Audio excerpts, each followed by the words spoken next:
안녕하십니까. 평양 24시 방송을 시작하겠습니다. 북한의 김정은 정권과 또 북한 전체의 비행사들이 대한민국의 전투기 도입 소식을 듣고 구체적으로 붕괴된, 완전히 그냥 북한 정권이 멘붕에 빠진 이 사건에 대해서 여러분께 상세하게 오늘 좀 말씀해 올리겠습니다. 자, 2014년도에 김정은이 북한 역사상 처음으로 전투기 조종사 대회를 평양에서 개최합니다. 이게 지금 공군 비행사거나 관련 종사자들이 모였는데 수천 명이 모였어요. 엄청나게 지금 모여가지고 와고라고 했습니다. 자, 이날 최초로 비행사들을 모아놓고 공군 대회를 한 이유가 뭐냐? 바로 대한민국 정부가 F-35 스텔스 전투기를 대한민국의 주력 전투기로 선정을 한 그 다음 날에 북한이 그 대응하는 차원에서 이 대회를 열었습니다. 왜냐하면 대한민국이 주력 전투기로 F-16을 쓰고 있는데 F-35로 업그레이드를 하게 되면 북한도 거기에 대응하는 전략을 짜야 되는데 할 수 있는 것은 정신적인 무장,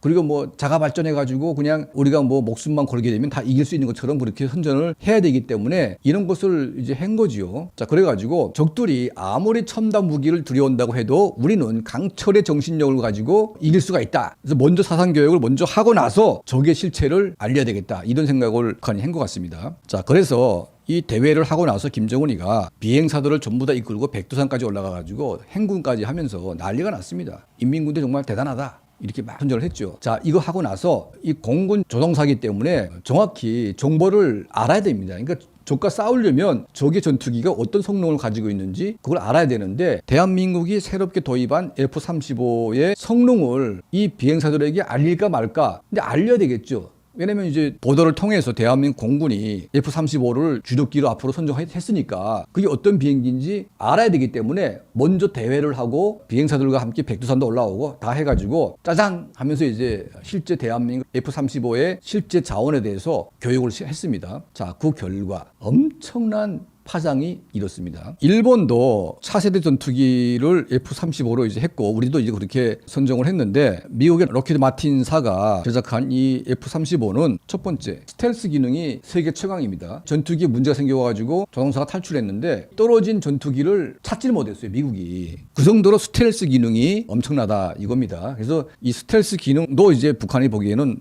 어마어마한 것이고요. 자, 북한 인민군 조종사들이 F-35를 보면서 충격을 받은 게 있습니다. 이게 뭔지 아십니까? 바로 레이더 조준고리입니다. 조준고리. 자, 북한의 미구 29기가 지금 현존 최강입니다. 미구 29기의 레이더 탐지거리가 100km라고 가정을 하게 되면 F-35의 탐지거리는 500km가 넘습니다. 5배 이상 됩니다. 자, F-22기는 그보다 더 넓은 거죠.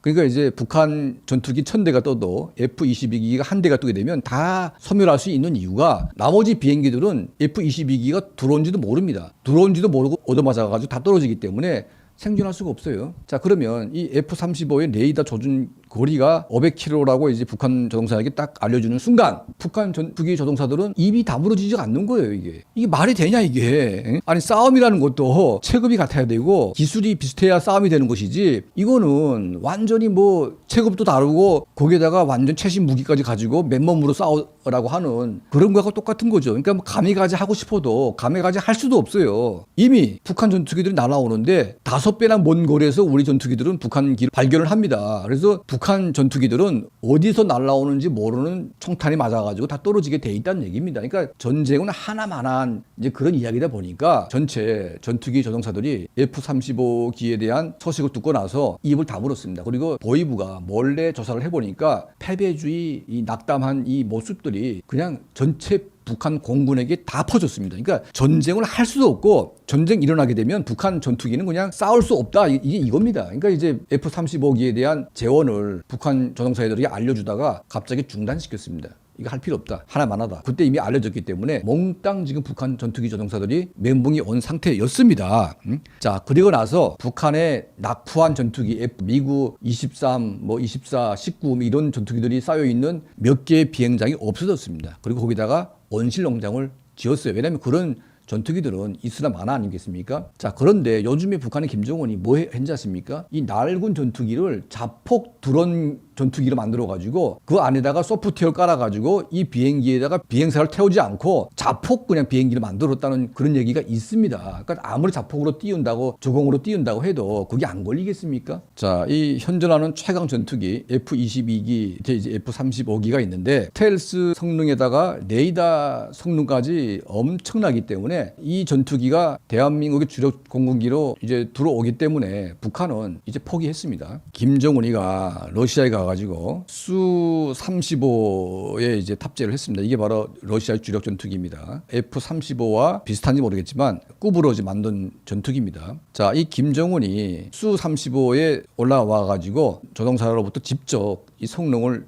들어보니까 입이 다물어지지 않는, 입이 해 벌어져가지고 보고 있습니다. 자, 러시아의 푸틴한데 이걸 좀 제발 달라. 이게 있어야 북한 전체 공군 조종사들에게 적들과 나가서 싸워라 이런 말을 할 수 있는 거죠. 왜냐하면 그들도 바보가 아니기 때문에 그 전투 재원을 딱 알고 나서 분석을 해야 되지 않습니까? 적과 싸우려면 적의 전투기가 어떤 성능을 가지고 있는지 알아야 싸우지 않습니까? 그런데 적당히 그것도 차이가 나야지 이건 완전히 뭐 차이를 비교할 수 없을 만큼 나기 때문에 북한의 전투기 조종사들이 그냥 포기하는 거죠, 포기. 자, 이걸 지금 김정은이가 알고 있습니다. 다시는 북한 조종사에게 대한민국 공군 전투 주력기에 대한 설명을 안 한다고 합니다. 이번에 러시아 와가지고 가장 관심을 가진 게 바로 수-35인데 김정은이 지금 모든 걸 다 해가지고 이 수-35기를 러시아로부터 분양받으려고 지금 온갖 노력을 다하고 있는 것 같습니다. 자, 북한에서 발생한 여러 가지 사건들을 저희가 잘 몰랐지만 평양 24시의 취재를 통해서 왜 2014년도 당시에 공군 조종사 대회가 열렸고 그 이후에 백두산도 올라가고 나중에는 완전히 풍지박살난 이 스토리를 저희도 최근에 입수를 했고 여러분께 이 추석 연휴 기간 동안 정말 그 재미있는 북한의 내부 스토리를 알려드리고 있습니다. 자, 추석 기간 동안 풍성한 추석을 보내시길 바라면서 또 모두의 건강과 행복을